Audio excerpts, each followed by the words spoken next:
Namaskar, good evening. And it's time for another story. And it's time for you to huddle up with your family. Because this one's called Manjha. It was 7 in the morning and Pinky was already up.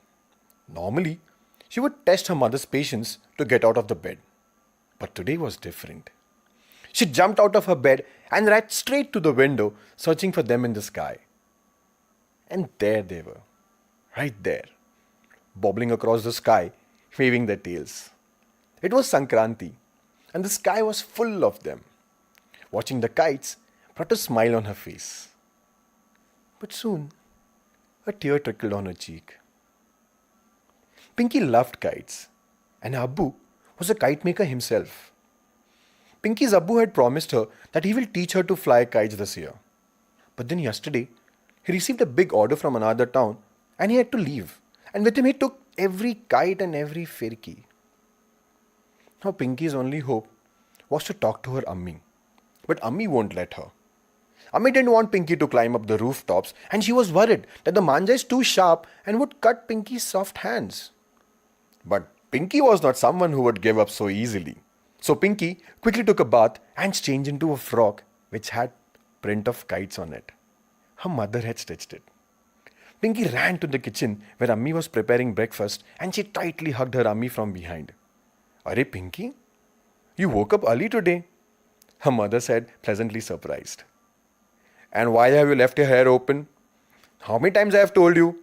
Come here, I will tie your choti." Now Pinky loved to keep her hair open. But this time, she didn't say a word. And she ran to get the comb. And soon Ammi was running the comb through Pinky's hair. It was not smooth, I must tell you. "Ammi, did you see the sky?"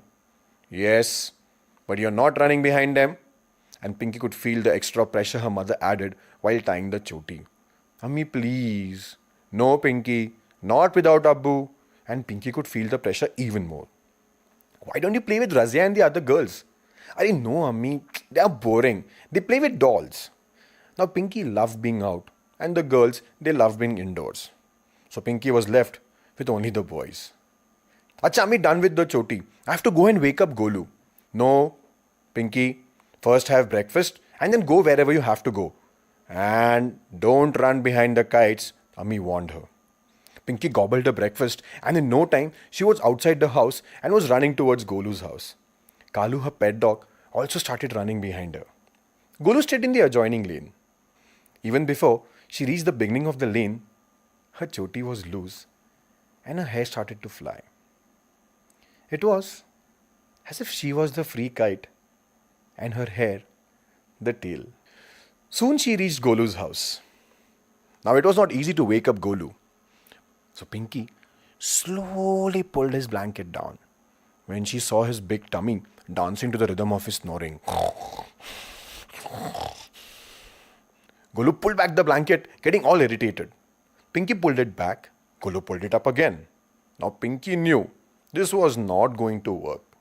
So she filled up a glass of water and splashed it on him. And out was Golu from his blanket. But he screamed out of fear. There was a girl with open hair and she was laughing at him. Soon he realized it was Pinky. "Arey Pinky, what is your problem?" "Golu, look out, it's Sankranti and we are going to fly kites," said Pinky. "Are you still dreaming?" said Golu. "We don't have a kite and your father is not around and no one is going to give me or you a kite just like that."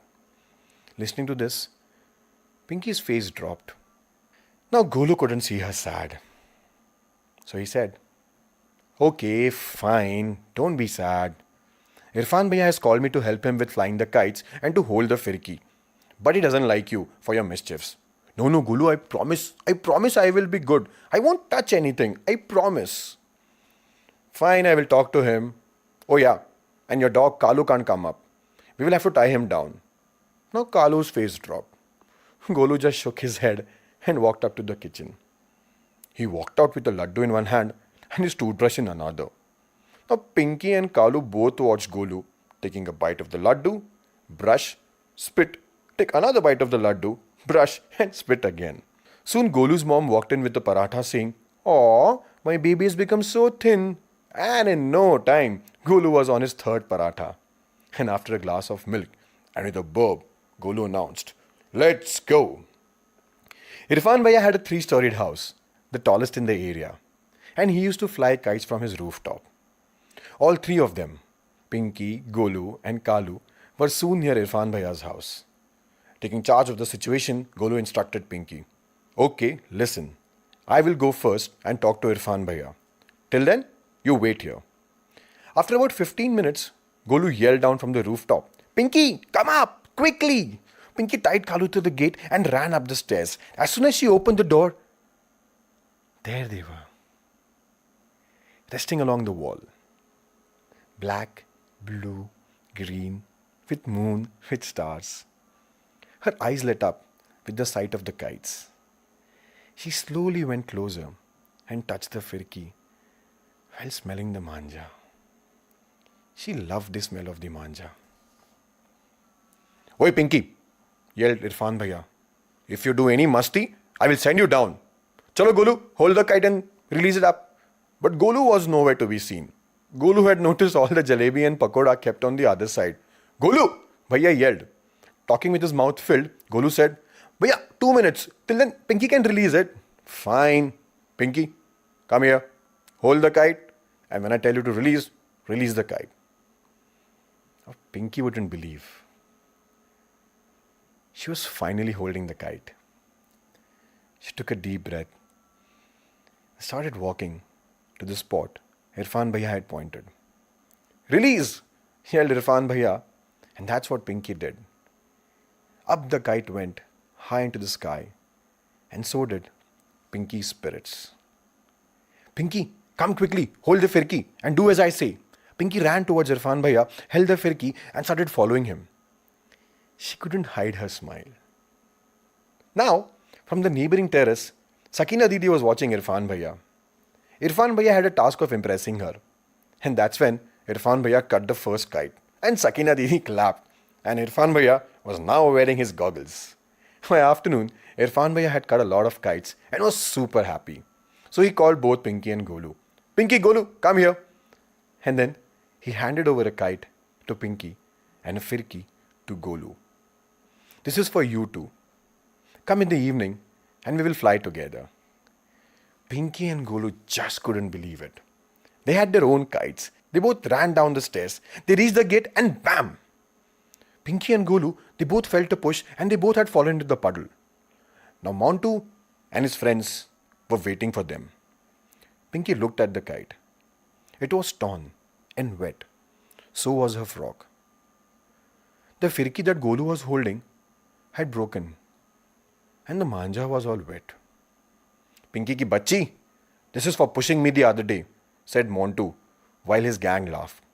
Pinky wanted to grab Montu and give him 2 punches. But she was shocked and sad and couldn't say anything. But she was too brave to cry. There were 8 of them. So Golu thought it was best not to fight back now. Kalu stood there barking, but he was tight too.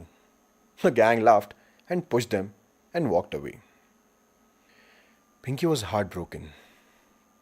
And in the same dirty clothes, she walked back to her home. Golu tried talking to her, but she was all silent. When Ammi opened the door, Ammi was furious.